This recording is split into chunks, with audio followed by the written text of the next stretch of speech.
فضائے حرم کی یادیں، وہ رب کے کرم کی یادیں، گزارے جو قدموں میں لمحے، بھلی یاد آئے وہ یادیں۔ الحمدللہ رب العالمین والصلاة والسلام علی سید المرسلین، اما بعد فاعوذ باللہ من الشیطان الرجیم، بسم اللہ الرحمن الرحیم۔ الصلاة والسلام علیک یا رسول اللہ وعلی آلک واصحابک یا حبیب اللہ، الصلاة والسلام علیک یا نبی اللہ وعلی آلک واصحابک یا نور اللہ۔ خوشگوار یادیں لیے آپ کے ساتھ حاضر ہیں، اور آج ہمارے ساتھ ہمارے شیخ الحدیث بھی ہیں، ہمارے مفسر بھی ہیں، استاذ بھی ہیں، مفتی بھی ہیں، حافظ بھی ہیں الحمدللہ، مفتی اہل سنت مفتی محمد قاسم صاحب معتزل العالی آج ہمارے ساتھ ہیں، ہمارے پروگرام میں ہیں۔ ان کے ساتھ خوشگوار یادوں کا تبادلہ کرنے کی کوشش کریں گے۔ رسول اکرم نور مجسم صلی اللہ تعالی علیہ وآلہ وسلم نے ارشاد فرمایا، جو کوئی مجھ پر ایک بار درود پڑھتا ہے اللہ تعالیٰ اس پر 10 رحمت نازل فرماتا ہے۔ صلو علی الحبیب صلی اللہ تعالی علی محمد۔ مفتی صاحب، پروگرام ہے ہمارا خوشگوار یادیں۔ انسان کی زندگی کا انداز کیا ہونا چاہیے؟ اپنی زندگی کے کانٹے چنتے چنتے زندگی گزار دے، یا پھولوں کو چننے کا بھی مزاج رکھے؟ بسم اللہ الرحمن الرحیم۔ یادوں کا باب بڑا وسیع ہوتا ہے، اور انسانی حافظہ اللہ تعالیٰ نے ایسا بنایا ہے کہ شعور اور لا شعور کے اندر بہت کچھ ذخیرہ ہوتا رہتا ہے جی، اور یہ ایک خزانہ ہوتا ہے پورا۔ تو جیسے آپ نے کہا کہ اب آپ کی مرضی ہے کہ اس خزانے میں سے کانٹے نکالتے رہیں یا اس میں سے پھول نکالتے رہیں، یہ آدمی کے اوپر خود ہوتا ہے۔ تقدیر اور تدبیر دو چیزیں، اور خدا کا اختیار اور بندے کا اختیار، یہ دو موضوعات ہیں جو کتابوں میں ذکر کیے جاتے ہیں۔ تقدیر سے بندہ جیت نہیں سکتا، جو ہے وہی ہونا ہے، لیکن تدبیر بندے کے اختیار میں ہے۔ ٹھیک، اور اسی طرح جو بندے کا اختیار ہے، اس اختیار کے اعتبار سے اگر کلام کریں تو وہ یہ ہے کہ انسان کی خوشی اور غمی اسی کے ہاتھ میں ہوتی ہے، اکثر و بیشتر، کہ وہ چاہے تو اپنی زندگی کو خوشیوں سے معمور کر لے، اور چاہے تو غموں سے لبریز کر لے اس کو۔ ایک آدمی نے لکھا تھا کہیں کہ جب بندہ صبح اٹھتا ہے تو اس نے وہ دن خوشیوں بھرا گزارنا ہے یا غم زدہ گزارنا ہے، یہ اس کے ہاتھ میں ہے۔ اچھا، وہ بندہ فیصلہ کرتا کہ میں نے کیسے گزارنا ہے۔ اگر وہ صبح اٹھ کے یہ کہتا نا کہ واو کیا شاندار دن ہے، سورج چمک رہا ہے، وسیع آسمان ہے، کشادہ دنیا ہے، اور میرے اعضاء سلامت ہیں، اور میرا جو ہے وہ وجود جو ہے وہ نعمتوں سے مالا مال ہے، اگر وہ اس تصور کے ساتھ شروع کرتا ہے تو اس کا دن بہت اچھا گزرتا ہے، اٹھنے پر قادر ہو گیا ہوں۔ ٹھیک، اور اگر دوسرے انداز کے اندر وہ کرتا ہے کہ بس لٹ گئے، مر گئے، ڈوب گئے، تو وہ اس اعتبار سے ہوگا۔ اب آپ یہ دیکھیں کہ اگر ہم اسے اسلامی اعتبار سے اور سنت کے اعتبار سے دیکھیں ماشاءاللہ، تو اس میں جو خوشیوں کا پہلو ہے وہ آپ کو پہلے نظر آئے گا۔ وہ کیسے؟ جیسے سونے سے جب اٹھیں تو اٹھنے کے بعد کا جو پہلا جملہ اور پہلا کلمہ ہے وہ ہے الحمدللہ الذی احیانا بعد ما اماتنا۔ شکر ہے، شکر ہے اللہ، کیا بات ہے، جس نے اس موت کے بعد مجھے زندگی عطا کر دی۔ شکر کی طرف فوراً کیا ایک آدمی جو ہے وہ یک دم ٹرک میں لگنے ہی لگا اور بچ گیا، زندگی مل گئی۔ یہ زندگی ملنا وہ کتنا خوش ہوتا ہے اس کے اوپر۔ نیند جو ہے اسے موت کی بہن کہا جاتا ہے، کہ بندہ جب نیند میں ہے تو اس وقت اس میں اور مردے میں بہت تھوڑا سا فرق ہوتا ہے، لیکن اس سے اٹھنے کو حدیث میں فرمایا کہ شکر ہے اس اللہ کا جس نے دوبارہ زندگی عطا کر دی، اور سوتے سوتے نکل نہیں گیا۔ تو یہ جو تصور ہے یہ شکر کا ہے، یہ نعمت کا ہے، اور یہ خوشیوں کا ہے، کیونکہ خوشی کا تعلق نعمت کے ساتھ ہوتا ہے۔ خوشی اور غمی کا جو معاملہ ہے وہ ہے یہ، یعنی ایک ہوتا ہے خوف، ایک ہوتا ہے حزن، ایک ہوتا ہے غم۔ خوف ہوتا ہے مستقبل کا، صحیح ہے، غم ہوتا ہے ماضی کا، ٹھیک۔ اور نعمت سابقہ ہو یا آئندہ ہو، آنے والی ہو یا گزر چکی ہو، دونوں کے ساتھ خوشی کا تعلق۔ اور حدیث مبارک میں جو دعا سکھائی گئی ہے اس کا تعلق نعمت کے ساتھ جوڑا گیا ہے۔ تو نعمت کے ساتھ جوڑنے کا مطلب یہ ہوا کہ خوشی کا پہلو جو ہے وہ انسان کی پہلی سوچ ہوتی ہے جب وہ بیدار ہوتا ہے۔ صاحب کتنے دروازے کھولے آپ نے اس آئینہ دیکھتے ہیں جی، وہ جو دعا ہے، جس طرح تو نے میری صورت اچھی بنائی، میری سیرت اچھی بنا، یعنی ایک اچھے پہلو کی طرف بندہ لے کے جا رہا ہے۔ سواری سخر لنا ہذا، ہمیں مسخر کر دیا، ہمارے قابو میں کر دیا۔ اس طرح تو یہ بہت ساری دعائیں آپ نے جو بیان کی ہیں، اگر بندہ غور جو ہے نا، شکر کے بارے میں یہ عرض کروں گا کہ شکر نعمت پہ ہوتا ہے۔ بہت بڑا مقام ہو تو زحمت پہ بھی شکر ادا کرتے ہیں کہ اس سے بڑی تکلیف میں نہیں ہے، یا دنیا کی تکلیف میں ہے، دین کی تکلیف میں نہیں ہے، وہ ایک پھر دوسرا ٹاپک ہو جاتا ہے نا۔ اچھا، لیکن شکر کے حوالے سے جداگانہ میں یہ عرض کروں گا کہ نبی پاک صلی اللہ تعالیٰ علیہ وآلہ وسلم کی جو سنتیں ہیں ان میں شکر ادا کرنا عظیم ترین سنتوں میں سے ہے۔ بلکہ اگر آپ ایک دوسرے اعتبار سے غور کریں تو سامنے یہ آئے گا کہ سونے سے اٹھنے کے بعد پہلی سنت شکر کا ادا کرنا ہے۔ یہ بہت کمال کی بات ہو گیا یہ اچھا، دوسری اس کے ساتھ ایک اور چیز میں عرض کروں گا کہ یہ تو تھا کہ انفرادی یعنی اکیلی نعمت پہ شکر ادا کرنا ہے، جیسے آپ نے آئینہ دیکھ کر پڑھنے کی دعا کا ذکر کیا، کھانے کے بعد کی دعا، پانی پینے کے بعد کی دعا، کپڑے پہننے کے بعد کی دعا، ٹھیک ہے نا، یہ سب کے ساتھ ہی جو نا وہ شکر نعمت یہ جڑا ہو۔ اچھا، اس کے ساتھ ایک اور دعا ہے۔ اچھا، اس دعا کے ساتھ ایک بڑی خوبصورت وابستگی ہے۔ ویسے تو دعائیں الحمدللہ بہت پڑھتے رہتے ہیں، یاد بھی ہوتی ہیں، لیکن یہ جو دعا ہے یہ میں نے یاد کی تھی امیر اہل سنت کے گھر پر، یہ جو ابھی موجود ہے، یہ خوشگوار یادوں میں سے یاد ہے۔ ہاں، یہ میں نے وہاں یاد کی تھی کہ صبح کے وقت پڑھا جائے اللہم ما اصبح بی من نعمت فمنک وحدک لا شریک لک فلک الحمد ولک الشکر۔ ماشاءاللہ، یہ اس کا وہ لگا ہوا نا، تولا لگا ہوا گھر پہ، تو یہ میں بیٹھا جو نا میری نظر اس پہ جا رہی تھی، تو پڑھی تو پہلے بھی تھی لیکن یاد نہیں تھی، تو اس کو پھر میں دیکھتا رہا، دہراتا رہا، تو وہاں سے میں نے یاد کی، یہ مجھے ابھی تک وہیں سے یاد ہے۔ اب یہ دعا کیا ہے؟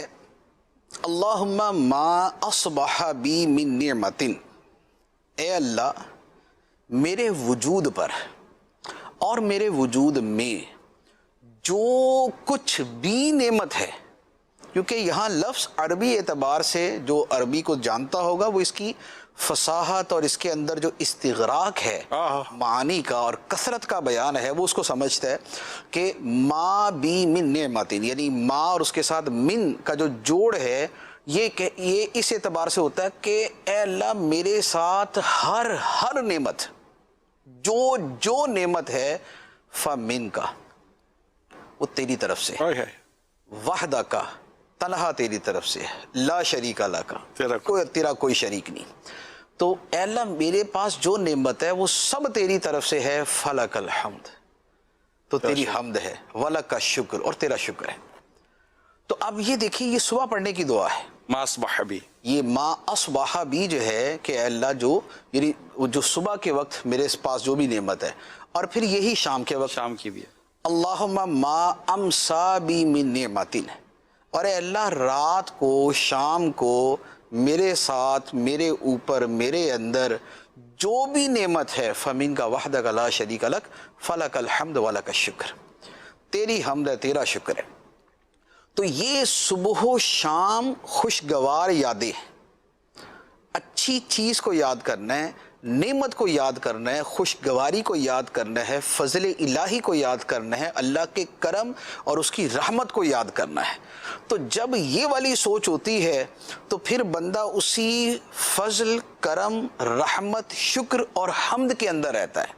اور جب وہ شکر کے اندر رہتا ہے تو شکر کی فضیلت یہ ہے کہ لئن شکرتم لازیدنکم، اگر تم شکر ادا کرو گے تو میں تمہیں اور زیادہ عطا کروں گا۔ تو یہ جو ہمارا موضوع چلتا ہے خوشگوار یادیں، ظاہر ہے اس میں ہم جس موضوع کو لے کر چلتے ہیں وہ اللہ کی زیادہ تر نعمتیں ہی ہیں، اور اسلام، دین اور اس طرح کی بہت ساری ملتی جلتی چیزیں ہر جائز خوشی اللہ کی نعمت ہی ہوگی۔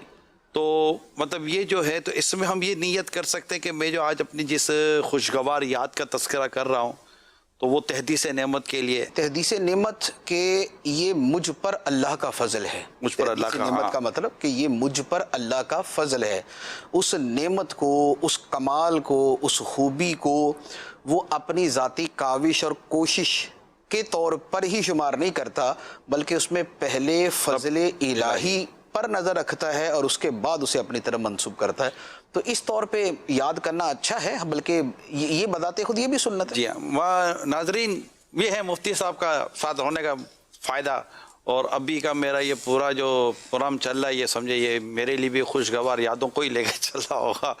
تو یہ ابھی کا جو فرسٹ سیگمنٹ ہوا خوشگوار یادوں سے ریلیٹڈ، شکر کے بیان سے ریلیٹڈ، یہ یقیناً یہ ایک منفرد، انوکھا اور ایک یونیک قسم کی ڈسکشنز ابھی ہم نے سنی، اور اللہ کرے کہ ہم اپنی زندگی کو اس طرح گزارنے میں کامیاب ہو جائیں۔ اللہ کی نعمتیں بہت زیادہ ہیں، ہم اس کا شمار نہیں کر سکتے۔ خوش رہنے کی عادت پیدا کیجیے، آپ خوش رہیں گے تو آپ کے ارد گرد کا ماحول بھی حساد بشاش رہے۔ کہتے ہیں نا کہ کھڑکی دروازے کھلی رکھو، ہوائیں خوشبوؤں کو آنے دو، تو زندگی کا ایک مزہ ہی کچھ اور ہو جاتا ہے۔ یقیناً صبح دوپہر شام رات کا سلسلہ زندگی میں بھی رہتا ہے، لیکن اللہ تعالیٰ کی نعمتوں کو یاد کرتے رہنا۔ ہاں یہ ضرور عرض کروں گا، گناہ کر کے نہیں بھولنا چاہیے، گناہوں کو یاد رکھیں، استغفار کرتے رہیں، اللہ کو یاد کرتے رہیں، اور اللہ تبارک و تعالیٰ سے دعا کرتے رہیں کہ اللہ ہمیں گناہوں سے بچائے اور شکر گزاری والی زندگی دے، اور اس کی ناشکری سے اور نافرمانی سے اللہ محفوظ فرمائے۔ مفتی صاحب چلتے ہیں آپ کے کچھ خوشگوار مزید یاد ہو۔ ایک تو خوشگوار آپ نے ایک یاد ہم سے شیئر کی، وہ دعا یاد کرنے کے تعلق سے تھی۔ یہ سوچ رہے ہوں گے اسلامی بھائی کہ یہ ایک بار پڑھ کر آپ کہتے ہیں کہ میں دو چار دفعہ دیکھتا رہا، میرے کو دعا یاد ہو گئی۔ لوگ نہیں سوچتے ہوں گے یار ہم کو بھی اس طرح دعا یاد ہو جائے گا۔ چھوٹی چھوٹی چیزیں تو یاد ہو جاتی ہیں۔ انسان کے حافظے کا یہ کمال ہے کہ اسے جس انداز میں ٹرین کیا جائے تو وہ اسی انداز میں ٹرینڈ ہو جاتا ہے۔ آدمی جو چیز یاد رکھنے کی کوشش کرنا شروع کرے یا جس کی پریکٹس کرتا رہے تو اسے وہ چیزیں یاد ہونا شروع ہو جاتی ہیں۔ بعض لوگوں کو جیسے یہ دعائیں وغیرہ ہے یہ ایسی یاد ہوں گی کہ کیا بات ہے، یعنی کہ کوئی عبارت، کوئی ٹیکسٹ یاد کرنا بڑا آسان ہوگا، لیکن انہی کو فون نمبر یاد نہیں ہوتا ہوگا۔ کیا کمال، ٹھیک ہے، ان کو راستہ یاد نہیں ہوتا ہوگا۔ اچھا، بعض لوگوں کا حافظہ واقعات یاد کرنے کا ہوتا ہے کہ ان کو واقعات جو ہے وہ بڑے اچھے طریقے سے یاد رہتے ہیں اور پوری ڈیٹیل کے ساتھ یاد رہتے ہیں، لیکن ان کو کچھ اور یاد کرنے کا بولے نہیں یاد ہوتا۔ تو یہ حافظے کی مختلف قسمیں ہوتی ہیں، اور حقیقت یہ ہوتی ہے کہ جو کسی حافظے کی جہت ہوتی ہے نا، اس کے پیچھے بھی کوئی ٹریگر ہوتا ہے کہ جس نے اسے اس کے حافظے کو ادھر موڑ دیا ہوتا ہے۔ دلچسپی ہوتی ہے یا اس کے مائنڈ کے اندر ایسی کوئی یاد ہوتی ہے جو اسے ادھر جوڑ دیتی ہے، ایسی بہت ساری چیزیں ہوتی ہیں۔ اب جیسے آپ کا جو حافظہ ہے، تو میں تو کئی مرتبہ کہتا ہوں کہ واقعات کی تفصیل بما بس نمبر کے، استغفر اللہ، اور جو ہے وہ یہ کہاں ہوا تھا، کب ہوا تھا، کیسے ہوا تھا، دائیں بائیں کون بیٹھا ہوا تھا، تو یہ آپ کا حافظہ اس حوالے سے بہت اچھا چلتا ہے، لیکن ہو سکتا ہے میرا اس انداز میں نہ چلتا ہو۔ اچھا، اسی طرح امیر اہل سنت کے حافظے کا ایک بطور خاص جو کمال بہت سارے لوگوں نے دیکھا ہے کہ نام یاد کرنا۔ کیا کمال کی بات کی ہوتی ہے، نام یاد کرنا یہ امیر کمال ہے کے لیے ایسا ہے کہ مجھے آج تک یاد ہے کہ ہمارے وہاں سردار آباد کے ہمارے مبلغ تھے 81-82 کے نا، یعنی کہ بالکل ابتدائی دعوت اسلامی کے، تو ان کی کوئی 30 سال بعد امیر اہل سنت سے ملاقات ہوئی، تو امیر اہل سنت نے ان کو دیکھتے ساتھ ہی فرمایا، رے رمضان بھائی ماشاءاللہ کیسے، 30 سال بعد اس کا نام یاد تھا، اور ایسے واقعات پتہ نہیں کتنوں کے ساتھ، ہزاروں کے ساتھ نا، تو یہ ایک کوالٹی ہے۔ اچھا، اب اس کے پیچھے کیا ہے کہ یہ زیادہ کیوں یاد رہتے ہیں؟ اس لیے کہ دلچسپی کا جو موضوع ہے وہ ہے تبلیغ دین، نیکی کی دعوت۔ مبلغین کی تربیت، ان کی اپوائنٹمنٹ، ان کی دل جوئی، تو اب لہٰذا جو اس سے ریلیٹڈ چیزیں ہیں ذہن ان کو جلدی قبول کر لیتا ہے. اور تو یہ حافظے کا اس اعتبار سے ہوتا ہے. اس لیے جو حافظ ہوتے ہیں نا، حافظ قرآن ہوتے ہیں، تو ان کا حافظہ تیز ہوتا ہے، کیونکہ حفظ قرآن کر کر کے تو ان کا جو ذہن ہے وہ ٹرینڈ ہو جاتا ہے اسی کے اوپر. مجھے یاد ہے مفتی صاحب، آیت الکرسی ماحول سے پہلے میں نے یاد کی تھی. کیسے یاد کی تھی؟ ہمارا جو دروازہ تھا مین ڈور، اس کے باہر اسٹیکر لگایا ہوتا آیت الکرسی کا.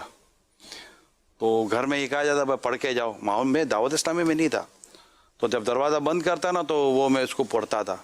کچھ نہ کچھ گھر میں شروع سے قرآن پاک تو پڑھایا گیا تھا، تو میں پڑھتا تھا. اور پڑھتے جو ہے نا، یہ بھائی بس روزانہ چند دن تک پڑھتے رہے، اس کے بعد یہ یاد ہو گئے. تو یہ قرآن کریم کا یہ اعزاز بھی ہے مفتی صاحب کہ اس کو یہ جلدی یاد ہو جاتا ہے. پورا قرآن پاک یاد ہونا جو ہے یہ بھی ایک اس امت کے اعتبار سے معجزہ ہے کہ پچھلی کتابیں جو ہے وہ انبیاء علیہ الصلوۃ والسلام کے علاوہ کسی کو یاد ہوتی بھی نہیں تھی، اور ایون کہ آج بھی نہیں ہوتی. اب بھی آپ کو دنیا کے اندر وہ نہیں ملے گا قرآن یاد، اپنی کتابیں یاد، بچوں قرآن پاک یاد کرنے والے آپ کو بچے مل جائیں گے. جی کال دیں. ماشاءاللہ خوشگوار یادیں، بڑا پیارا سلسلہ ہے. اس میں مفتی قاسم صاحب کی آمد مرحبا، نگران شورا کی آمد مرحبا. ماشاءاللہ جزاک اللہ خیرہ، بہت بہت شکریہ، آپ نے حوصلہ افزائی کی. جی کال دیں. میرا نام سبحان اختاری ہے. خوشگوار یاد سلسلہ دیکھ کر بہت ہی اچھا لگا. میرا مفتی قاسم صاحب سے سوال ہے، کیا آپ کو بھی امیر علیہ سنت کے بعد سے کوئی جانور ملا ہے؟ اگر ملا ہے تو آپ نے اس جانور کا کیا کیا؟ یہ پیٹرن سوال ہے مفتی صاحب. آپ کو امیر سنت کی طرف سے کبھی کوئی جانور ملا ہے تحفے میں؟ کبھی آیا ہے؟ گوشت ملا ہے. گوشت ملا ہے. گوشت ملتا رہتا ہے، کئی مرتبہ ملا ہے. اچھا ماشاءاللہ، چلے گوشت ملا ہے. اصل میں آج امین بھائی آئے تھے نا، تو انہوں نے یہ ایک بڑا دلچسپ کر کے سنا دیا. تو اب ہمارے یہاں یہ کنٹینیو کوشچن ہو گیا ہے کہ امیر سنت نے جانور دیا تھا اور تیسرے دن پھر انہوں نے کاٹا. 2 دن تک انہوں نے رکھا نہیں، پھر گوشت بانٹا اور خاندان بھر میں انہوں نے بوٹیاں وغیرہ تقسیم کے بھائی باپا کا بکرا یوں کر کے. اصل میں امیر علیہ سنت کے ساتھ اتنے متعلقین ہیں تو کتنوں کو جو ہے نا وہ بکرا یہ جانور دیں گے. لیکن اچھا گوشت کا مجھے یہ یاد ہے کہ امیر علیہ سنت کی طرف سے ایک مرتبہ گوشت آیا تھا، تو پھر اس کی جو میرے جتنے رشتہ دار ہیں ان کی طرف سے ڈیمانڈ تھی کہ ہم 1 بوٹی دے دیں، 2 دے دیں، لیکن ہمیں دیں. تو اس انداز کے اندر الحمدللہ دیا تھا. ایک اور مجھے یاد ہے ایسا، میں امیر علیہ سنت سے جب پہلی ملاقات ہوئی تھی تو مجھے امیر علیہ سنت نے ایک کولر تحفے میں دیا، مٹی کا کولر. تو مٹی کا کولر تھا جس میں پانی رکھتے ہیں، تو وہ ہمارے گھر میں برسوں رہا اور اس میں ہم پانی وغیرہ ڈالتے تھے، تو اس سے لوگ جو ہے وہ شفا کے لیے پانی لے کے جایا کرتے تھے. ستارہ آباد فیصل آباد کا واقعہ. فیصل آباد کا یہ واقعہ. آپ کا کوئی امیر سنت کے ساتھ کوئی یادگار خوشگوار یادگار واقعہ؟ یہ تو مطلب برسوں گزر گیا امیر سنت اٹھتے بیٹھتے، لیکن ایک ہوتا ہے کہ بڑے بگننگ ہوتی ہے، ایک یہ وہ ایک ٹرن ہو جاتا ہے انسان کی زندگی میں. کوئی ایسا واقعہ آپ کو یاد آتا ہو کہ آپ کو ایسا جب بھی آتا ہو آپ کو یہ خوشگوار کر دیتا ہو؟ کہتے ہیں جب انسان بڑا رنجیدہ ہوتا ہے، کچھ دماغ و دل کے اوپر چیزیں آ رہی ہوتی ہیں تو کچھ اس طرح کی باتیں بھی یاد آ جاتی ہیں. امیر علیہ سنت کے ساتھ معاملہ یہ ہے کہ جب بھی آپ کے پاس بیٹھتے ہیں تو چونکہ بہت ساری چیزوں کی وجہ سے جو ہماری پھر حالت و کیفیت ہوتی ہے وہ ہوتی ہے، تو اس کی صفائی جو ہے نا وہ بڑے خوبصورت انداز میں ہو جاتی ہے. جیسے چند دن پہلے ناشتہ تھا تو اس میں جو امیر علیہ سنت نے باتیں فرمائی ہیں، تو اب میں نے وہ بطور خاص ہے نا وہ یعنی 3 باتیں تھیں اس میں. ایک حسن اخلاق کے بارے میں، اسی میں پھر ملنساری کا بھی شامل تھا، اور پھر اس میں خفیہ تدبیر، اللہ تعالیٰ کی خفیہ تدبیر، یہ معاملہ تھا. تو اب وہ تینوں باتیں جو ہے نا وہ میں تقریباً 20-25 مرتبہ دہرا چکا ہوں اپنے ذہن کے اندر ہی نا. جب رات کو سوتا تھا میں کیا بات ہوئی تھی، کیا فرمایا تھا اس دن بھی، اس کے بعد بھی. تو اب وہ باتیں جو ہے نا وہ شاید ایک عرصے تک جو ہے وہ جسے کہتے ہیں نا اوور ہالنگ کرنا اور ٹیوننگ کرنا، تو وہ کرتی رہیں گی. تو ایسی بہت ساری چیزیں ہوتی ہیں کہ جو پاس بیٹھتے ہیں اور وہ جسے کہتے ہیں کہ پڑھی تو ہوتی ہیں لیکن اتری نہیں ہوتی، وہ پھر اتر جاتی ہیں، اندر اتر جاتی ہیں، تو پھر اس کے جو اثرات اور اس کی برکات ہیں وہ بڑے عرصے تک رہتی ہیں. مفتی صاحب یہ بتائیں کہ قربانی، عید قربان کا وقت ہے، آپ فیصل آباد سے کراچی شفٹ ہوئے کبھی عید گھر والوں کے ساتھ منائی؟ عید تو بہت مرتبہ وہاں پر فیصل آباد میں گھر والوں کے ساتھ گزاری ہے، کیونکہ عید کے موقع پہ عام طور پہ تقریباً سب کے ساتھ یہی ہوتا ہے کہ بھئی اپنے رشتہ داروں میں اپنی فیملی میں جا کے منائی جائے. تو میری اگر مجبوری ہو تو یہاں ٹھہرنا ہوتا ہے، ورنہ تو کوشش یہی ہوتی ہے ابھی مجبوری تھی وہیں جا کے منایا جائے. تو ابھی مجبوری کہ یہ سفر، پھر وہاں کا ذرا موسم، بارشیں، تو اس کی وجہ سے، یا یہ ہوتا ہے کہ جیسے اس ڈیوریشن کے اندر 3-4 مرتبہ حج پہ جانا ہوا تو وہ پھر گھر پہ نہیں تھا. ورنہ جو ایک دلی خواہش ہوتی ہے تو وہ یہی ہوتی ہے کہ وہیں پر عید کی جائے، اور وہیں عید منانے کا مزہ بھی زیادہ آتا ہے. جی کال دیں. مفتی صاحب کی بارگاہ میں یہ سوال ہے کہ آپ نے بچپن میں کبھی منڈی میں جا کر جانور لیا ہو، ضد سے لیا ہو، اپنے ابو سے ضد کی ہو کہ میں نے جانور لینا ہے، اور آپ منڈی میں جا کر جانور لے کر آئے ہوں، کوئی ایسا واقعہ یاد آتا ہو تو وہ آپ ارشاد فرما دیجیے. جزاک اللہ خیر. یہ پتہ ہے مفتی صاحب کیا ہوتا ہے؟ ایک عام آدمی ہوتا ہے نا، وہ ایک مفتی یا کوئی ایسا ایک سیلیبریٹی جس کے ہمارے ہاں اصطلاح بولے جاتی ہے، جب وہ شخصیت بیٹھی ہوتی ہے نا تو اچھا عام لوگوں کے ساتھ تو یہ واقعات ہوئے ہوتے ہیں، مگر یہ عوام چاہتی ہے کہ یہ جو بیٹھے ہوئے ہیں نا، کہ ان کے ساتھ بھی ایسا واقعہ ہوا، کیونکہ ہو سکتا ہے انہوں نے بچپن چاند پہ گزارا ہو. آپ ارشاد فرمائیے. دیکھیں، شخصیات ہوں یا کوئی مذہبی اس طرح کے کوئی یعنی پرسنالٹیز ہوں، ان کے حوالے سے، بلکہ ایون کہ دنیاوی اعتبار سے بھی جو بڑے لوگ بن جاتے ہیں، اس میں کسی بندے کا ایک کال تھا کہ بھائی ان کی بدایات نہ دیکھو، ان کی نہایات دیکھو. ہائے ہائے، آسان کر دیں. اس کا آسان ترجمہ یہ ہے کہ کسی بھی جو شخص بڑا بنا ہے، اس کی ابتدائی زندگی جو ہے وہ ضروری نہیں ہے کہ وہ ایسی ہی ہو جیسے وہ اب آپ کو نظر آتا ہے. لہذا اس کی نہایت دیکھیں کہ آخر عمر میں یا جب وہ کچھ بن گیا تھا اس کے بعد کی اس کی زندگی کیسی ہے. کیونکہ جو ابتدائی زندگی ہوتی ہے وہ تو اکثر و بیشتر سب کی تقریباً ایسی ہوتی ہے. کوئی پیدائشی اللہ تعالیٰ کا ولی ہو تو یہ تو بہت تھوڑے ہوتے ہیں نا، غوث پاک رضی اللہ تعالیٰ عنہ ہو گئے. اچھا، یا یہ ہے کہ پیدائشی طور پر ہی کسی کی زندگی بہت اچھی اور بہت پیاری گزری ہو، کہ جن کو ان کے ماں باپ کی یا کسی اچھے کی تربیت نصیب ہو گئی، جیسے وہ حضرت سہل بن عبداللہ تستری رحمۃ اللہ علیہ، ان کے ماموں تھے، تو ان کی صحبت میں رہ کے وہ بچپن ہی سے ایک بڑے تقوی کے ماحول میں گزرے. یا شیخ سعدی رحمۃ اللہ علیہ فرماتے ہیں کہ میرے والد نے مجھے 3 یا 4 سال کی عمر سے ہی تہجد پڑھنے کا اور شب بیداری کا عادی بنا دیا تھا، تو میں اسی وقت سے تہجد پڑھتا تھا. وہ ایک مرتبہ میں رات کو عبادت کرتا رہا تو لوگ سوئے ہوئے تھے، تو میں نے والد صاحب سے کہا کہ چنا خفتان کے گوئی مرداند، سارے ایسے سوئے پڑے جیسے مرے ہوئے. تو میرے والد صاحب نے کہا بیٹا تو ساری رات سویا رہتا نا، یہ اس سے بہتر تھا کہ ساری رات عبادت کر کے بعد میں ان کی غیبت کر رہے ہیں.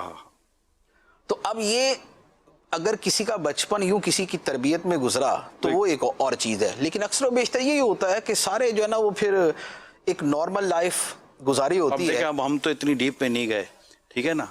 اب آپ یہ بتائیں کہ بھائی آپ ضد کر کے جانور خریدنے گئے گھر والوں کے ساتھ؟ میں اس طریقے سے نہیں گیا. خواہش ہوتی تھی بچپن میں کہ بھئی قربانی کرنی ہے تو جو ہے نا وہ جانور خریدنا ہے، تو پہلے بچپن کے اندر حصہ ڈالتے تھے، پھر بکرا خریدنا شروع کر دیا، لیکن اس میں بھی شاید کوئی ضد کا ایسا کوئی عنصر نہیں ہوتا تھا.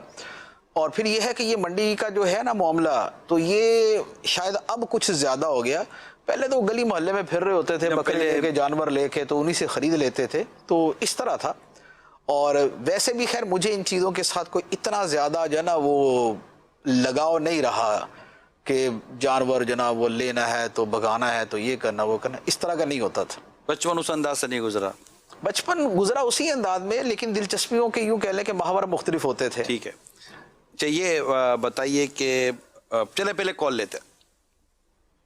میرا نام احمد مان اتاری ہے. ماشاءاللہ تو خوشگوار یادیں میں قبلہ مفتی اہل سنت مفتی محمد قاسم صاحب تشریف فرما ہے. مفتی قاسم صاحب، میرا آپ سے سوال ہے کہ جانشین اہل سنت کو تو جانور میں بکرا پسند ہے، حاجی امین صاحب کو بکری اور مفتی شفیق صاحب کو دمبا پسند ہے، تو آپ کو جانور میں کیا پسند ہے اور کیا آپ نے جانور کو کبھی ذبح کیا ہے؟ باب ارشاد فرمائیں آپ کو کون سا جانور پسند ہے؟ مجھے قربانی پسند ہے. قربانی پسند کہ قربانی ہو جائے، اب اس کے لیے جو مرضی جانور ہو، کیونکہ نہ میں خریدتا ہوں نہ میں ذبح کرتا ہوں اور اکثر و بیشتر ذبح کے وقت موجود بھی نہیں ہوتا. تو وہ یہ ہوتا ہے کہ قربانی کا جو فریضہ ہے وہ ادا ہو جائے اور اس کے بعد نا پیکٹ کے اندر گوشت آ جائے میرے پاس. جتنا آنا ہے تھوڑا بہت بس, اس سے زیادہ نہیں ہوتا. تو اس لیے کہ بطور خاص وہ نہیں ہے کہ یہ جانور پسند ہے. یہ جانور اپنا مفتی صاحب ہے, مطلب جانور لینا, منڈی جانا, جانور خریدنا, بھاؤ تاؤ کرنا, جانور چیک کرنا کہ یہ درست ہے یا نہیں ہے, پھر تھوڑا ریٹ کرنا. پھر ہمارے منڈی میں یہ ہوتا ہے کہ ایک ہاتھ پکڑ کے لے ارے یار, ارے بات تو سن سائڈ, کیونکہ وہ 2-4-10 ہزار روپے اوپر نیچے بھی کرنے ہوتے ہیں. پھر وہ ارے نہیں چھوڑو بھائی, اب گھر کا پلا ہوا ہے, بچہ جیسا ہے, ابھی ہم اس کا یوں نہیں کرتا. یہ کرا کے پھر جو جانور لے کر آنا, پھر گاڑی کا کرایہ کرنا, پھر گھر پر لا کر اس کو چارہ وارہ کھلانا, 2-4 دن 6 دن تک اس کو دیکھتے رہنا, پھر گوشت فروش کو بلانا, عید کے دن یا دوسرے دن بھی اپنے اوپر رہ کے کٹوانا. یہ بھی ایک اس عید قربان کا یہ ایک بڑا حصہ ہے جو لوگ کرتے ہیں. ذوق کے ساتھ اس کا تعلق ہے نا. جیسے پچھلے زمانے میں لوگوں نے خریدنا نہیں ہوتا تھا, موسٹلی تو ہر ایک کے گھر میں اپنا ہی جانور ہوتے تھے, تو لہٰذا انہوں نے خریدنا ہے تو نہ منڈی گئے اور نہ جناب اتنے وہ ناز نخرے جتنے کیے جاتے ہیں وہ کریں. تو یہ تو چونکہ اب زمانہ آ گیا نا, تو اس لیے یہ ساری چیزیں ہوتی ہیں. باقی وہ ہے کہ یہ جتنی چیزیں آپ کہہ رہے ہیں نا, تو یہ وہی ہے, نہ چھیڑا نکہتے بادے بہاری راہ لگ اپنی, تجھے اٹکیلیاں سوجی انبیزار بیٹھے ہیں. تو بات یہ ہے کہ ہوتا یہ ہے کہ کس کی کیا مصروفیات ہیں. تو جس طرح کی مصروفیت ہوتی ہے نا, مائنڈ اسی طرح کا بن جاتا ہے. ایک آدمی کسی جگہ کرائے کے مکان میں گیا تو نیچے اس کے ورکشاپ تھی, تو ہر وقت ٹھک ٹھک ٹھک ٹھک ٹھک ٹھک ہوتی رہتی تھی. تو اس نے وہ مالک مکان سے کہا یار یہ ورکشاپ کی تو چھٹی کرا دو یار, کوئی اور جگہ مکان. اس نے کہا بھئی یہ تو چھٹی ہی ہو سکتی ہے. اس نے دوست سے کہا یار کسی جگہ مکان تلاش کرو, میری تو جان عذاب میں آ گئی اس کی وجہ سے. وہ 6 مہینے بعد دوست نے فون کیا, ارے بھائی مبارک ہو یار, وہ اپنا مکان مل گیا ہے اور کوئی اس طرح کا شور شرابہ اور ورکشاپ نہیں ہے وہاں پر. اس نے کہا نہیں یار اب نہیں کہیں جانا. اس نے کیوں؟ اس نے کہا یار اس کے بغیر نیند نہیں آتی اب. تو بات یہ ہے کہ مزاج اور ذوق بن جاتا ہے, جیسا بن جاتا. امیر سنت کے ساتھ کبھی جانور کی خریداری کے لیے جانے کا موقع ملا؟ امیر سنت کے ساتھ جانور کی خریداری تو پتہ نہیں وہ تھی یا نہیں, لیکن ویسے جانوروں کو دیکھنے کے لیے جانے کا کیٹل فارم موقع ملا تھا. آپ بھی تھے اس میں, اور امیر سنت کے ساتھ جو ہے وہ وہاں پر جانا ہوا تھا سپر ہائی وے پہ. تو وہاں ہم گئے تھے اور وہاں پر وہ بڑے خوبصورت جانور تھے اور بڑے اچھے تھے ماشاءاللہ, وہ دیکھے تھے اور بڑا مزہ آیا تھا اس کا. سوال جواب بھی چلتے رہے, سوال جواب بھی تھے, بلکہ وہاں پر کافی سارے فقہی مسائل تھے, اور کچھ میرے خیال میں بڑے پیچیدہ قسم کے مسائل بھی کچھ تھے جن پر وہاں پر معلومات حاصل کرنے کی کوشش, معلومات بھی ہم نے ان سے لی تھی جو بیچتے تھے. جی. تو کافی وہ یاد ہوگا عمر کے تعلق سے, دانت کے تعلق سے, سینگ کے تعلق سے کئی چیزیں اس میں وہ ہوئی تھی. اور پھر وہاں سے جلدی واپس بھی آ گئے تھے. انہوں نے آگے کسی کو بتا دیا تھا کہ امیر سنت آئے ہوئے, تو جلدی پھر وہ سیکورٹی ایشوز کی وجہ سے جلدی نکل آئے تھے. تو وہ میرا جانا ہوا ہے. جی سوال دیں, کالز دیں. میرا نام محمد بلال رضا اتاری ہے, باب المدینہ کراچی سے عرض کر رہا ہوں. ماشاءاللہ خوشگوار یادیں, بڑا پیارا سلسلہ ہے ماشاءاللہ. نگران شورا کی آمد مرحبا, مفتی قاسم اتاری کی آمد مرحبا. مفتی قاسم صاحب کی خدمت میں عرض ہے کہ حضور یہ ارشاد فرمائے کہ ماشاءاللہ آپ زبردست مفتی بھی ہیں اور ماشاءاللہ حافظ بھی ہیں, اور ماشاءاللہ انگلش لینگویج بھی آپ کی زبردست ہے, دنیاوی پڑھائی بھی ماشاءاللہ آپ کی اچھی ہے. تو حضور یہ ارشاد فرمائے کہ یہ آپ نے سب کس طرح کیا ماشاءاللہ, کہ یہ سب ایک ساتھ کرنا ہو, پھر اس کے بعد اتنا ماشاءاللہ دماغ بھی ہے, اللہ اور برکت عطا فرمائے ماشاءاللہ, اللہ پاک آپ کو نظر بد سے بچائے. تو حضور یہ ارشاد فرمائے کہ یہ سب آپ نے کس طرح ایک ساتھ کیا تاکہ ہمارے لیے بھی کچھ مدنی پھول ملے, اور دوسرا یہ کہ دماغ تیز کرنے کے حوالے سے بھی کچھ مدنی پھول ارشاد فرما دے کہ حافظہ کس طرح مضبوط ہو, ہم بھی حفظ وغیرہ درس نظامی وغیرہ یہ سب ہم ایک ساتھ کس طرح کریں. تو کچھ مدنی پھول بھی ہم نوجوانوں کے لیے بھی ارشاد فرما دیں, اور اپنا بھی کچھ زندگی کا ایک واقعہ اس طرح کچھ ارشاد فرما دیں. بہت ساری چیزوں میں توفیق الہی ہی ہوتی ہے. اللہ تعالیٰ وہ اسباب پیدا فرما دیتا ہے, اس طرح کی چیزیں سامنے آ جاتی ہیں. میرے ساتھ جتنے بھی معاملات ہیں یہاں تک پہنچنے کے حوالے سے, تو اس میں یوں کہہ لیں کہ شاید کسب کا دخل کم ہے اور فضل ہی کا سارا معاملہ ہے. کہ کراچی آنے کا تو تصور بھی نہیں تھا, لیکن حالات بنے. اچھا پھر یہاں آ کے بھی یہاں تک پہنچنا تھا, یہ نہیں تھا, اس کے بھی حالات بنے. تو یہ ساری چیزیں یوں کہہ لیں کہ ایک وہی کہ تدبیر کند بندہ تقدیر کند خندہ، کہ بندہ تدبیر کرتا ہے اور تقدیر ہنس رہی ہوتی ہے اس کے اوپر کہ تم کیا کر رہے ہو اور ہونا کیا تمہارے ساتھ. تو وہ پازیٹیو میں بھی جا سکتا ہے، وہ نیگیٹو میں بھی جا سکتا ہے. اچھا، اب یہ جو انہوں نے سوال کیا یہ ایک بڑا وہ ہے کام کا سوال ہے کہ بہت ساری چیزوں یا بہت ساری خوبیوں کو جمع کر لینا یہ کیسے ممکن ہوتا ہے. تو اس کے حوالے سے دو چیزیں میں عرض کروں گا. ایک تو یہ ہوتا ہے کہ کوئی بھی کام کریں تو اس کے کرنے کا طریقہ سیکھ لیں. 1 سال کرنے کے بعد سیکھنا شروع کرے کہ وہ کرنا کیسا تھا، تو اس میں آدمی کا وقت بہت ضائع ہو جاتا ہے. پڑھنا ہے تو پڑھنے کا طریقہ سیکھ لے، زندگی میں کسی فیلڈ میں جانا ہے تو اس کا پہلے سے اچھے طریقے سے جو بھی اس کی معلومات اور انفارمیشن جمع کرنی ہے اس کے بعد جائیں. تو ہمیشہ سیکھ کر کام کریں بجائے اس کے کہ کر کے سیکھنے کی کوشش کریں. اس سے بھی جاتا ہے لیکن اس میں وقت زیادہ لگتا ہے. تو جسے دوسرے الفاظ میں کہتے ہیں کہ پہلے کلہاڑا تیز کرے بعد میں درخت کاٹیں. سارا دن درخت پہ کلہاڑا چلاتے رہے، شام کو کہا یار اب کلہاڑا تیز بھی کر لیتے ہیں، تو اس سے محنت مشقت وقت سب زیادہ لگ جاتا ہے، درخت کم کٹتے ہیں. تو ایک تو یہ ہے کہ کسی بھی شے کو کرنے سے پہلے اس کا پورا طریقہ سیکھ لیں، نمبر 1. نمبر 2 یہ ہے کہ کوئی بھی بندہ نہ عقل کل ہو سکتا ہے نہ عالم کل ہو سکتا ہے عمومی انسانوں کے اعتبار سے. لہذا سب کچھ کرنا اور ہر شے کے اندر ہی مقام علیہ تک پہنچنا ایسا نہیں ہوتا. اس لیے اس کے لیے ایک بڑا سمپل سا جملہ ہے، حد بندی اور پھر اس کی پابندی. اس فارمولے پہ آدمی چلے تو پھر اس کے لیے کچھ کرنا اور کسی شے کے اندر اچھے سے اچھی پوزیشن حاصل کرنا بڑا آسان ہو جاتا ہے. تو پہلے حد بندی کر لے کہ میں دنیا کے اندر 100 کام نہیں کر سکتا، میں 3 کام کر سکتا ہوں. اب اس کے بعد پھر اس کی پابندی ہے. تو حد بندی اور اس کی پابندی، اس کے اوپر چلے اور پھر جو کرنا ہے اس کا طریقہ سیکھ کر اسے کرنے کی کوشش کرے. تجربے کا لوگوں کے تجربہ سے پھر وہ ایک دوسرا اس کے ساتھ جو اصول جڑ جاتا ہے وہ یہی ہے کہ اس شے کے بارے میں پڑھنا اور اس شے پر محنت کرنا اور اس شے کے ماہرین سے رابطہ رکھنا. یہ بہت ہی عام ترین حصہ تھا، تاکہ کیونکہ یہ کافی کنفیوژن رہتی ہے ہمارے ذہن میں کہ ہم یہ بھی کریں یہ بھی کریں یہ بھی کریں. اور اس کی ایک مثال یوں بھی دی گئی ہے کہ امام غزالی رحمۃ اللہ تعالیٰ علیہ فرماتے ہیں کہ جیسے کہ شہد کی مکھی ہوتی ہے نا، جب وہ باغ میں آتی ہے تو وہ ایک پھول کا انتخاب کرتی ہے، وہ ہر پھول پر تھوڑا تھوڑا نہیں بیٹھتی. اس نے اتنے سارے پھولوں میں سے ایک پھول کا انتخاب کرنا ہوتا ہے، پھر اس پر بیٹھ کر اسے رس چوستی ہے اور شہد دیتی ہے. اگر یہ یوں گھومتی رہے گی تو پھر یہ شہد بھی نہیں دے سکے گی. تو جیسے کہ وہ حد بندی پھر پابندی، یہ وہی مثال ہو گئی کہ وہ باغ میں آ کر بھائی یہ پھول ہے. تو اسی طرح کوئی کام کتاب میں اس موضوع پر تھوڑا سا لکھوں، پھر دل کرے یار چلو میں اس موضوع پر بھی لکھوں، پھر دل کرے اس موضوع، تو اس کی زندگی میں کبھی بھی کوئی کتاب بھی شاید نہیں آ سکے گی. وہ ایک سوچ سمجھ کے پلاننگ کر کے پھر اس کا پورا اسکیچ تیار کر پھر ایک کتاب لکھنا شروع کر، پھر کتاب ختم کر کے بھی دوسری کتاب کی طرف جائے، ورنہ تو کی زندگی میں سارے کام ادھورے رہ جائیں گے. اور اس میں یہ جو یاد پڑتا ہے کہ عقل مند لوگوں کی ایک نشانی یہ بھی ہے کہ وہ ان کاموں کو ہی کام شمار کرتے ہیں جو پورے ہو گئے. نامکمل کاموں کو کبھی انہوں نے کام شمار نہیں کیا کہ ہماری زندگی میں یہ بھی کام ہوئے. کام کمپلیٹ ہو گیا تبھی وہ کام ہو گیا، جب تک وہ ادھورا ہے وہ کام ہوا نہیں ہے. جو ادھوری ہے اس کو ادھورے میں ہی رکھیں گے. تو یہ ہے کہ یہ انسان کو اپنے ایک لائف مینجمنٹ کے ساتھ چلنا پڑتا ہے.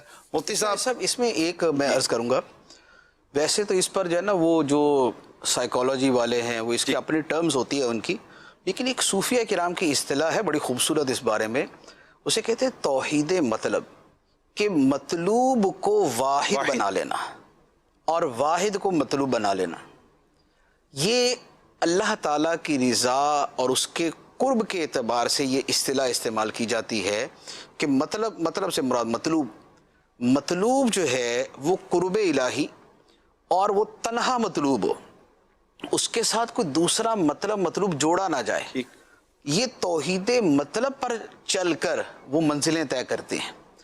وہیں سے پھر یہ ادھر آ جاتی ہے سنگل فوکسڈ، سنگل مائنڈڈ اور سنگل گول اور ملٹی ٹاسکنگ نہ کرنا، سنگل ٹاسکنگ، یہ پھر سارے کے سارے ٹرمز آ جاتی ہیں. سکون میں رہتا ہے، ورنہ وہ بہت ساری چیزیں اپنے گرد لے لیتا ہے نا تو وہ ہمیشہ کنفیوز رہتا ہے، وہ انتشار رہتا ہے، وہ اپنے آپ کو نامکمل سمجھ رہا ہوتا ہے. پھر وقت نہ ہونے کی قلت کا وہ اس کو وہ رونا ہی، کیونکہ کتاب لکھا ہے کہ جو زیادہ وقت کے نہ ہونے کا رونا روتا ہے وہ بھی وقت ضائع کر رہا ہوتا ہے کہ اتنی دیر میں کتنا اور کام کر چکا ہوتا. تو اللہ خیر فرماتے. حج پہلا کب ہوا؟ پہلا حج تھا 2006 میں، 2006 میں تھا. اور پہلے حج میں ہی میری عبدالحبیب بھائی سے ملاقات ہوئی تھی اور اچھے تعلقات بن گئے اس کے بعد. تو یہ میرا پہلا حج تھا اور بڑا بہت ماشاءاللہ خوبصورت یوں کہہ لیں کہ یادیں تھی اس کے ساتھ. پہلے حج تھا. وہ سفر بھی پہلا تھا؟ نہیں، ایسا سفر پہلا نہیں تھا، عمرہ میں اس سے پہلے کر چکا تھا. ٹھیک. تو یہ حج کا سفر میرا پہلا تھا. تقریباً 26 دن کا میرا یہ حج تھا. تو اس میں جو ہے وہ پیدل حج، اور دسمبر کا مہینہ تھا اور دسمبر میں بھی گرمی تھی، خاص طور پہ عرفات جاتے ہوئے. اور پیدل حج تو وہی کہ ذوق کے ساتھ ہی ہو سکتا ہے. تو کافی ساری چیزیں تھیں اس کے ساتھ. بڑا اچھا رہا تھا. بہت امیر سنت سے جب سفر مدینہ کا کوئی بھی تذکرہ چھڑتا ہے نا، تو میرا اب تک کا یہ سننا جو سنتا رہا ہوں 1980 پہلا سفر ہے. یعنی امیر سنت کا جو پہلا سفر ہے اس کی اتنی یادیں ہیں، اتنے واقعات. آپ نے جتنے بھی واقعات بیان کیے نا حج سے تعلق، اس میں زیادہ تر واقعات جو آپ کے میں یہ یاد پتہ ہے 1980 کے تھے. 1980 میں جو میں پہلی بار گیا تھا تو وہ بہت سارے ذوق سے بھرے ہوئے. اس کے بعد بھی واقعات ہی واقعات ہیں، لیکن وہ اس سفر میں کوئی ایسا واقعہ جو آپ کو یاد آتا ہو اور آپ کو لگتا ہو کہ یار یہ واقعہ ہوا تھا. ایک سنی عالم دین تھے، ان کا انتقال ہو گیا، اور بڑے بزرگ اور نیک طبیعت اور بڑے ماشاءاللہ ایک بڑے اچھی ہستی تھے وہ. ان کے بارے میں مشہور تھا صاحب کشف ہیں. اچھا. ان کے بارے میں مشہور تھا صاحب کشف ہیں. تو میرے ساتھ ان کا واقعہ ہوا، اور یہی واقعہ ہوا کشف والا ہی، کہ میں اپنے ہوٹل سے نکلا تو دوسرے ہوٹل میں جانا تھا مجھے. تو ظہر کی نماز کا وقت تھا. میں وہاں پہنچا نا، تو جیسے میں اوپر آیا نا تو مجھے فوراً کسی نے کہا کہ مفتی صاحب جلدی نماز پڑھائیں، جماعت کرائیں. تو میں جماعت تو 2-3 منٹ اوپر ہو چکے ہیں، یعنی جماعت تو کھڑی ہو جانی چاہیے تھی.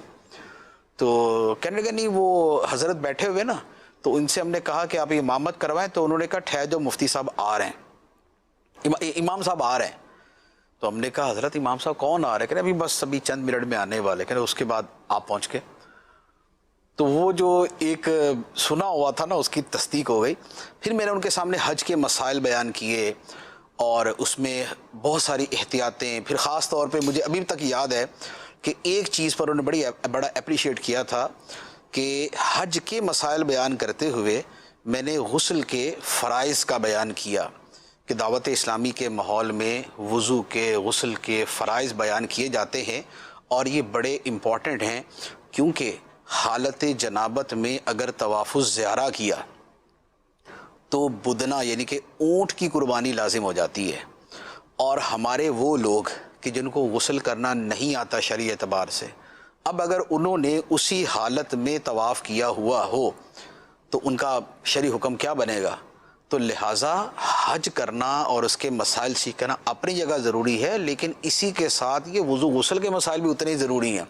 ورنہ اس کے بغیر پتہ نہیں کتنی جگہ پہ دم لازم آ جائے گا، طواف کے اندر کتنی جگہ پہ بدنا آپ پہ لازم آ جائے گا. تو یہ میں نے مسئلہ بیان کیا نا، تو اس کے بعد پھر میرے بعد انہوں نے کچھ دیر بیان کیا. تو انہوں نے فرمایا کہ میں نے زندگی میں اس پہلو کو پہلی مرتبہ سنا ہے، سبحان اللہ. اور یہ دعوت اسلامی کی برکت ہے کہ انہوں نے آپ کو حج کے اندر بھی وضو اور غسل کے بارے میں بتا دیا کہ وہ کتنا ضروری ہے، اور یہ حقیقت ہے. اور میں آئندہ میں بھی جہاں بیان کروں گا نا تو میں بھی اب ساتھ میں یہ مسئلہ بیان کروں گا کہ بھائی یہ بھی جو ہے نا وضو غسل بھی سیکھو جا کے، ورنہ تمہارے حج کے اندر مسئلے کھڑے ہو جائیں گے. مفتی صاحب کا یہ ایک ویڈیو دیکھتے ہیں.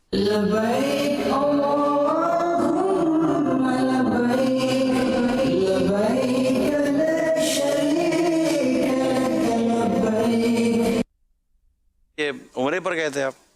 جی یہ عمرے کا ہے. یہ عمرے کا ہے. یہ مدینہ منورہ سے غالباً مکہ مکرمہ عمرے کے لیے جاتے ہوئے ہے، یعنی یہ پاکستان سے وہاں جاتے ہوئے نہیں بلکہ مدینہ طیبہ سے جاتے ہوئے ہے. تو یہ جتنی بھی ہستیاں نظر آ رہی تھی یہ عمرے کے ہی سارے وہ مدینہ منورہ سے مکہ مکرمہ. جی یہ مطلب یعنی حج سے پہلے مدینہ منورہ ایسا ہوا تھا؟ نہیں، یہ عمرے کا ہے. نہیں، اس سے پہلے، اس کے علاوہ اس کے علاوہ جو حج پر جانا ہوا تھا اس میں ہر مرتبہ مکہ مکرمہ ہی پہلے حاضری ہوئی ہے، کیونکہ آخری دنوں میں ہی میں جتنی مرتبہ بھی حج پر گیا ہوں تو وہ آخری دنوں میں ہی گیا ہوں. تو آخری دنوں میں گیا ہوں تو وہ پہلے مکہ مکرمہ ہی ہوتا ہے، اس کے بعد ہی مدینہ منورہ پھر جانا ہوتا ہے. ایک خوشگوار یاد ہے مفتی صاحب نیت کروا رہے ہیں، آئیے وہ بھی دیکھتے ہیں. عمرے کے حوالے سے عرض کر دوں کہ عام طور پہ پہلے جو ہے بعض کا سر جو ہے وہ چھپا ہوا ہوتا ہے، تو اب یہ نیت کر رہے ہیں نا تو اب سر جو ہے وہ بالکل سر کے اوپر کوئی چیز نہیں ہونی چاہیے، چادر یا ٹوپی وغیرہ. اللہم انی اريد العمرة فيسرها لي وتقبلها مني وأعني عليها بارك لي فيها العمرة فحرمت بها للہ تعالی. اے اللہ میں عمرے کا ارادہ کرتا ہوں، میرے لیے اسے آسان کر دے اور اسے میری طرف سے قبول فرما اور اسے ادا کرنے میں میری مدد فرما اور اسے میرے لیے بابرکت فرما. عمرے کی نیت کی اور اللہ عز و جل کے لیے احرام باندھا. لبیک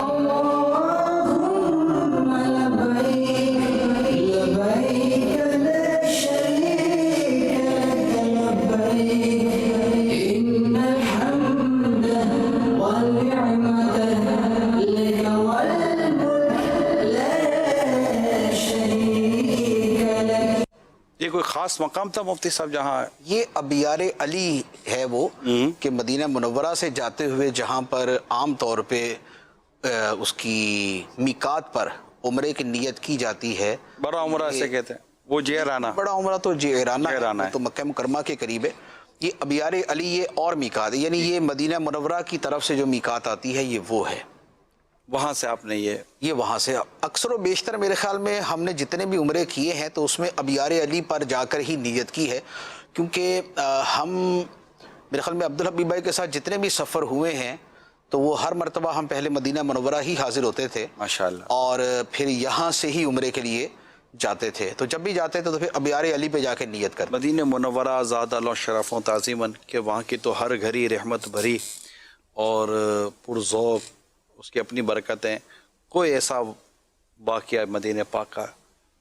مدینہ طیبہ میں جو بہت ہی ایک خوبصورت مجھے جو چیز محسوس ہوتی ہے، یعنی جو بطور خاص فیل ہوتی ہے، وہ یہ ہے کہ میری عادت عام طور پہ یہ ہے کہ جیسے وہاں پر مسجد نبوی شریف میں بیٹھے ہوئے روضۃ الجنہ کے قریب کر کے، کیونکہ اس میں تو جگہ ذرا بڑی مشکل سے ملتی ہے نا، تھوڑا سا ہٹ کے، یا جو دوسری سائڈ بنتی ہے وہاں پر، تو وہاں پر میں بیٹھ کے وہ صورتیں پڑھتا ہوتا ہوں کہ جن کا تعلق بطور خاص یا تو نبی پاک علیہ الصلوۃ والسلام سے خطاب ہے، اور یا آپ کی ذات مبارکہ کے حوالے سے مسلمانوں سے خطاب ہے، اور یا اس میں جو واقعہ بیان کیا جا رہا ہے اس کا تعلق اسی جگہ کے ساتھ ہے. جیسے سورہ حجرات ہے، تو اب سورہ حجرات کے اندر جو ہے نا کہ ان الذین ینادونک من وراء الحجرات، تو اب یہ آیات جب وہاں پڑھ رہا ہوتا ہو نا تو وہ پورے کا پورا واقعہ جو ہے وہ ذہن کے اندر چل رہا ہوتا ہے. ایک اچھا، اسی طرح جو سورہ فتح ہے، تو سورہ فتح میں کیونکہ نبی پاک علیہ الصلوۃ والسلام سے خطاب ہے، انا فتحنا لک فتحا مبینا، تو یہ ڈائریکٹ خطاب نبی پاک علیہ الصلوۃ والسلام سے. اچھا، اسی طرح سورہ احزاب کے اندر بکثرت واقعات جو ہیں وہ مدینہ منورہ کے حوالے سے ہیں یا نبی پاک علیہ الصلوۃ والسلام کے حوالے سے. جیسے سورہ احزاب کے اندر ہی النبی اولا بالمؤمنین من انفسہم یہ ہے. اچھا، یا اس میں یا ایھا النبی کے ساتھ ہی خطاب کیا گیا ہے؟ اچھا، یا اس میں ازواج مطہرات کا بیان ہے، یا اہل بیت اور ازواج مطہرات کا بیان ہے، یہ چل رہا ہے، یا وہاں پر صحابہ کرام کو بارگاہ کے آداب سکھائے جا رہے ہیں کہ جب تمہیں کھانے کے لیے بلایا جائے تو آ جاؤ اور کھاتے ساتھ ہی چلے جاؤ؟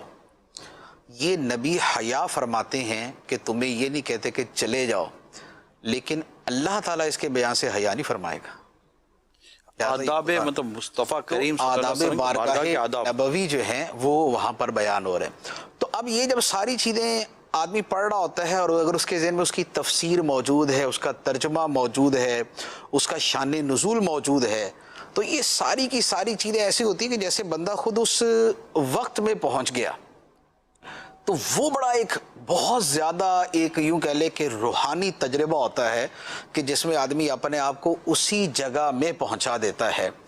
اور نزول قرآن ہے، جبرائیل امین علیہ الصلوۃ والسلام آ رہے ہیں، صحابہ کرام کا ایک واقعہ ہوا ہے۔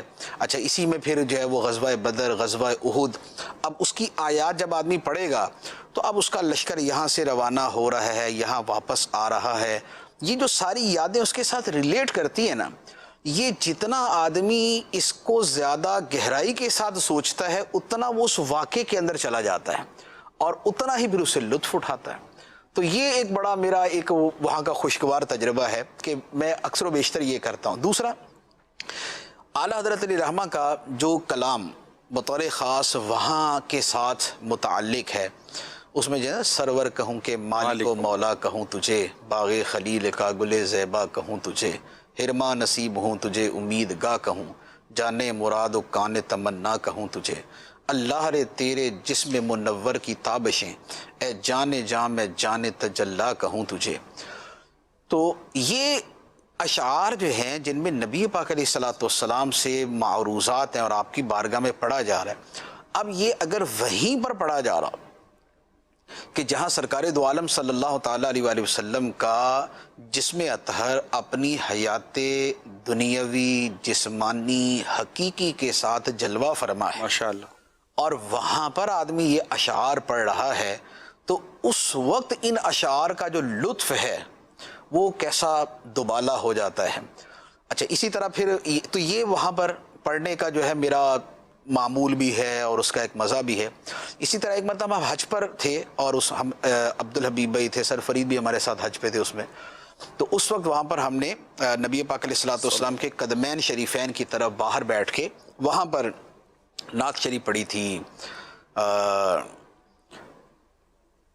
حاجیو آؤ شہنشاہ کا روضہ دیکھو، کعبہ تو دیکھ چکے اب کعبے کا مائک رکھا ہے مفتی صاحب، ایک طرز میں سنا تھا، وہاں ایسے نہیں پڑھی تھی، نہیں تو یہاں پڑھ دینا، حاجیو آؤ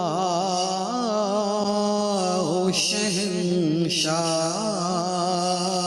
کا روضہ دیکھو، کعبہ تو دیکھ چکے اب کعبے کا کعبہ دیکھو، غور سے سن تو رضا کعبے سے آتی ہے صدا، میری آنکھوں سے میرے پیار کا روضہ دیکھو۔ ماشاءاللہ ماشاءاللہ، بالکل سرکار کے قدموں میں حاضر ہو کر صلی اللہ علیہ وسلم یہ پڑھنا لطف لاتا ہے مفتی صاحب۔ اس کا بڑا مزہ ہوتا ہے۔ یہ ویسے تو یہ عام طور پہ پڑھا جاتا ہے جب خانہ کعبہ سے آدمی نکلتا ہے، مدینہ منورہ کی طرف جانا ہوتا ہے، خانہ کعبہ کی آخری حاضری ہوتی ہے، تو اس وقت یہ پڑھنے کا ہوتا ہے نا، جیسے وہ خانہ کعبہ کے سامنے پڑھا جاتا ہے کہ کعبے کی رونق، کعبے کا منظر، اللہ اکبر اللہ اکبر، اور وہااں سے چلتے ہوئے پھر یہ والا ہے نا کہ حاجیو آؤ شہنشاہ کا روضہ دیکھو، کعبہ تو دیکھ چکے اب کعبے کا کعبہ دیکھو، رکن شامی سے مٹی وحشت شام غربت، اب مدینے کو چلو صبح دلارہ دیکھو، یا مطیعوں کا جگر خوف سے پانی پایا،